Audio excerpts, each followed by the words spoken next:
Peut-être que ça t'arrive dans ta vie de temps en temps ou régulièrement d'avoir un comportement hyper centré. Hyper centré sur quoi? Sur une personne, sur une activité, un livre, une série, même une idée. Et finalement, tu te mets à tourner autour de cette idée, de cette personne, de cette activité. Ça devient un point de convergence qui te prend la majorité, voire toute ton attention. Et ce qui peut se passer, c'est que finalement, tu ne fais que ça et tu ne parles que de ça. Ça devient ton univers, mais ton univers exclusif. Car ensuite, avec les proches, ça peut devenir compliqué. Avec ton entourage, ça peut devenir compliqué parce qu'il y a de l'incompréhension.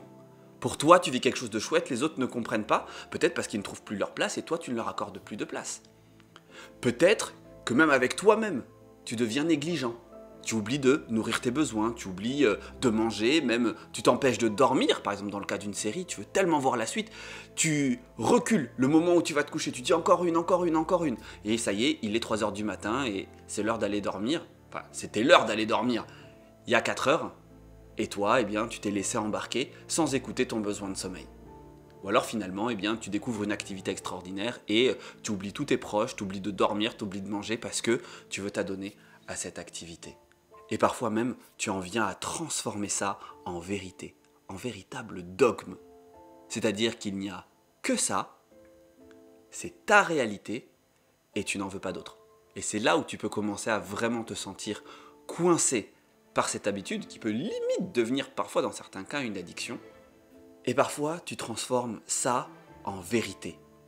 Tu t'identifies profondément, soit cette personne, soit cette activité, et même tu cherches à convertir les autres. Mais si, je t'assure, elle est hyper sympa. Mais si, je te dis, regarde cette série, c'est important. Et là, vous vous rendez compte que vous commencez à être un petit peu bloqué. Voire vraiment bloqué. Et si ça te parle, que tu sais que tu peux vivre ce genre de choses, cette vidéo est faite pour toi. Et même si tu connais une personne dans ton entourage qui peut être dans cette configuration-là, je vais te donner quelques clés pour pouvoir lui parler ou, dans tous les cas déjà, te protéger.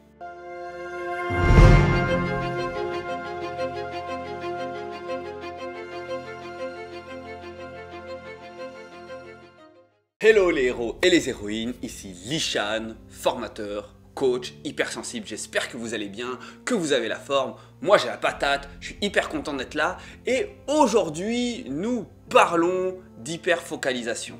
Dans la vidéo précédente, on parlait d'excitabilité, qu'on pouvait être curieux de tout et que c'était important de se concentrer, de se focaliser. Et bien là, je vous parle de l'exact opposé. Ce moment où justement on est trop concentré et on aurait besoin de nous ouvrir un petit peu. Parce que trop se concentrer, ça peut amener un comportement limite exclusif, obsessionnel, qui fait que nous sommes éloignés de nos proches, éloignés des diverses situations de la vie qui nous demandent finalement d'être présents et quelque part en fait on se désengage complètement de tout le reste pour être uniquement engagé dans une seule voie. Et comme je vous l'ai dit, ça peut être une personne, ça peut être une activité, ça peut être une série, voire même ça peut être une idée, un dogme. Et c'est pour ça qu'ici on va regarder ce qu'il se passe dans ces cas-là. Déjà, d'où est-ce que ça pourrait venir? Alors, les causes pourraient être multiples, et comme vous le savez, je ne suis pas psychologue, simplement je vais vous donner mon point de vue là-dessus. Je pense que ça peut venir globalement d'une certaine forme d'ennui. Je m'ennuie profondément dans ma vie, je n'ai pas de sens, à un moment donné, j'ai des fondations qui ne sont pas super stables, sur lesquelles je ne peux pas m'appuyer pour pouvoir donner du sens à ce qui se passe. Et donc, j'attends qu'il se produise quelque chose dans ma vie qui va me donner une direction qui va être surtout émotionnelle. Je vais sentir en moi que j'ai trouvé quelque chose. Je vais avoir la conviction que ça c'est bon pour moi. Vous savez, comme si c'était le Graal. Et à partir de là, je ne veux plus le lâcher. Parce qu'avant, ma vie peut-être était terne, était morose, sans excitation. Et d'un coup je découvre ça, j'ai dans mon cerveau là un shoot de dopamine et je veux le garder. Et donc, je me dis que tant que je garde ça, je ne retourne pas à mon ancienne vie. Sauf que finalement, quand je prends quelque chose à haute dose, au bout d'un moment, ça devient nocif. De toute façon, ce pic de dopamine, il ne durera pas. C'est pour ça qu'on va chercher du plus, jusqu'à malheureusement parfois aller trop loin, aller dans le mur, ou simplement, ça va se terminer. Je prends le cas d'une série ou d'une relation, parfois quand c'est trop, ça se termine. et c'est comme ça. Dans tous les cas, ce qui va être important, à mon sens, ça va être déjà de prendre conscience de ce phénomène quand vous êtes dedans. Et s'il y a des proches à vous qui sont là-dedans, eh bien ça peut être soit de les questionner, soit de vous positionner et de vous protéger. Et c'est ce qu'on va voir ici avec les 5 conseils. Conseil numéro 1, gardez à l'esprit que vous n'êtes pas ce que vous réussissez. Là, je parle surtout au niveau des activités. Quand vous vous lancez dans une activité, par exemple vous vous lancez dans la cuisine ou vous vous lancez dans le sport et que voilà, vous vous y mettez et vous avez de beaux retours des différentes personnes ou même vous vous lancez en compétition et puis ça prend des proportions énormes dans votre vie. D'accord ? Là, vous risquez de vous identifier à vos réussites. C'est-à-dire que bien sûr, une réussite, devenir champion par exemple, eh bien, ça vous donne un sentiment de bien-être, un sentiment d'accomplissement et c'est super. Simplement, c'est important aussi d'aller rencontrer l'erreur, d'aller rencontrer l'échec. Parce que ça aussi, ça fait partie de la vie. Et si le succès nous amène un bien-être, un sentiment de réalisation, l'échec ou l'erreur nous amène l'apprentissage. C'est quand on rate qu'on apprend. Okay, prenez un bébé qui marche, il apprend à marcher, c'est parce qu'il tombe par terre qu'il apprend à s'équilibrer, à se relever, etc. Donc rater, échouer, c'est important. C'est important et c'est important de le valoriser et de l'honorer. Ne restez pas purement dans vos réussites en disant « je suis le meilleur, je suis le meilleur, je suis le plus grand, je suis le numéro 1, etc. » Non, on s'en fout d'être le numéro 1. Parce qu'en fait, ce qui va se passer, c'est qu'en étant dans ce discours-là, vous êtes dans un discours de comparaison. Je suis le meilleur, je suis meilleur que tout le monde. Et que si à un moment donné, il y a quelqu'un d'autre qui devient meilleur que vous, et bien là, ça devient catastrophique pour vous. Vous avez bâti votre identité sur votre réussite. Et c'est ça qui vous pousse à en faire encore plus. Donc, acceptez finalement que vous pouvez échouer et soyez plus dans une forme d'inspiration. S'il y a quelqu'un qui fait mieux que vous, prenez du recul. Ça ne sert à rien de courir direct pour vous y remettre. Observez, regardez ce qui s'est passé, apprenez et avancez. Vous avez le droit d'échouer. Et là, je vois les personnes qui disent « Oui, ça c'est un discours de faible ». Oui, si c'est un discours de faible, eh bien, je suis un faible et je l'accepte et c'est ok. On a le droit d'être fort, on a le droit d'être faible et tout va bien. Ne vous identifiez pas purement à la réussite. Et donc, si vous êtes face à une personne justement qui a bâti son identité sur la réussite, eh bien, au moment où elle échoue, surtout n'allez pas lui dire « Ah bah tu vois, hein, t'as vu, t'as raté, voilà, t'es comme tout le monde ». Non, surtout pas, là ça va être encore pire.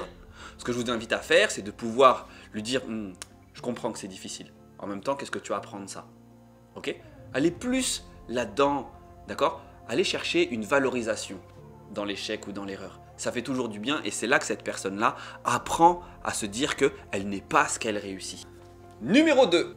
Je ne suis pas mes émotions fortes. Alors, quand on découvre une nouvelle activité, surtout une nouvelle personne, on va ressentir des émotions très très fortes. On a l'impression d'avoir trouvé le Graal. Ça marche aussi quand on adhère à une nouvelle idée, à une nouvelle philosophie. On a l'impression d'avoir trouvé la personne idéale, on a l'impression d'avoir trouvé la solution à tous nos problèmes. On s'identifie à ça et on ne veut faire que ça. Et en fait, j'ai envie de vous dire que oui, c'est très bien, mais ce que vous expérimentez là, c'est une émotion très forte qui s'appelle la conviction. Vous êtes convaincu que ça vous fait du bien. Et si ça vous fait du bien à vous, faites-le dans une certaine mesure, d'accord ? N'usez pas le truc jusqu'au bout, parce que chaque idée, chaque personne, chaque activité a ses limites, ok ? Profitez-en dans la mesure où ça vous fait du bien et ça ne porte préjudice à personne. Et ce qui va être important, c'est que surtout dans les idées, dans les livres, etc., on a envie de dire à cette personne « Oui, vas-y, lis ce bouquin, tu vas voir, ça va t'aider, c'est la solution à tous tes problèmes. » Non. Ce bouquin n'est pas la solution à tous les problèmes de la personne en face. Une idée non plus, une personne non plus. Non, on se détend. Et ça va être important de se détendre. Parce que sinon, ce qui risque de se passer, c'est que vous allez faire du prosélytisme là face à plein de personnes. Finalement, toutes les personnes vont vous dire « Ok, très bien, tu vas pouvoir te calmer. » Et là, vous allez vous retrouver à 23 h sur votre canapé avec votre glace, en mangeant votre glace, en vous disant que les gens sont tous des cons et que ce monde est merdique et que personne ne comprend rien. C'est ce que vous voulez? Donc, si vous vivez des émotions fortes par rapport à quelque chose que vous avez découvert, vous êtes convaincu, très bien, vivez-le, faites-vous du bien, voyez comment votre vie peut évoluer, et puis ensuite, les autres s'inspireront par ce que vous réalisez.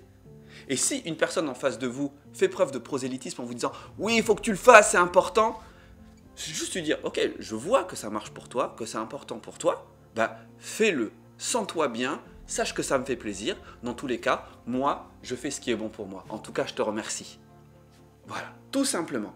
Et à partir de là, chacun suit son chemin et c'est ok. 3. Je ne suis pas ce que les autres veulent que je sois.